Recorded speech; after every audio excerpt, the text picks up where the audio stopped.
Hormuz ஜலசந்தியில சிக்கி தவிக்கிற 20க்கும் மேற்பட்ட இந்திய கப்பல்களை பாதுகாப்பாக மீட்க இந்தியா ஈரான் கிட்ட தீவிர பேச்சுவார்த்தை நடத்திட்டு வராங்க.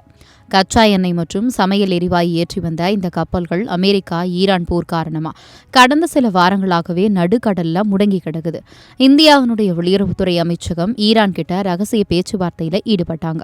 அமைச்சர் எஸ் ஜெய்சங்கர் ஈரான் அமைச்சர் அப்பாஸ் அராக்ஷியோட இது குறித்து 3 முறை பேசியிருக்காரு. சில கப்பல்கள் ரேடாரை ஆஃப் செஞ்சுட்டாங்க.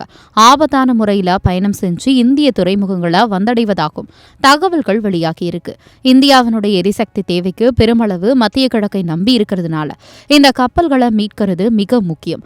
ஆனா ஈரான் அதிகாரி ஒருத்தர் இந்திய கப்பல்களுக்கு சிறப்பு அனுமதி அளித்ததா வந்த செய்தியை மறுத்திருக்காரு.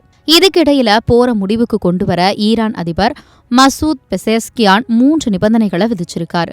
முதலாவதாக ஈரானின் நியாயமான உரிமைகளை அங்கீகரிக்கணும். 2வதா போரினால ஏற்பட்ட சேதங்களுக்கு நஷ்ட ஈடு வழங்கணும். 3வதா எதிர்காலத்துல ஈரான் மேல தாக்குதல் நடத்த மாட்டோம் அப்படின்னு சர்வதேச உத்தரவாதம் அளிக்கணும் அப்படின்னு கேட்டுக்கொள்ளப்பட்டிருக்கு. ரஷ்யா மற்றும் பாகிஸ்தான் தலைவர்கள் கிட்ட பேசிய பிறகு ஈரான் அதிபர் எக்ஸ் தளத்துல இதை தெரிவிச்சிருக்காரு.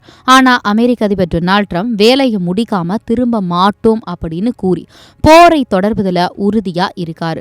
குவைத் மற்றும் துபாயில இன்னும் ட்ரோன் தாக்குதல்கள் நடந்துட்டு இருக்கிறதுனால பதற்றம் தணியும் அறிகுறி தென்படல.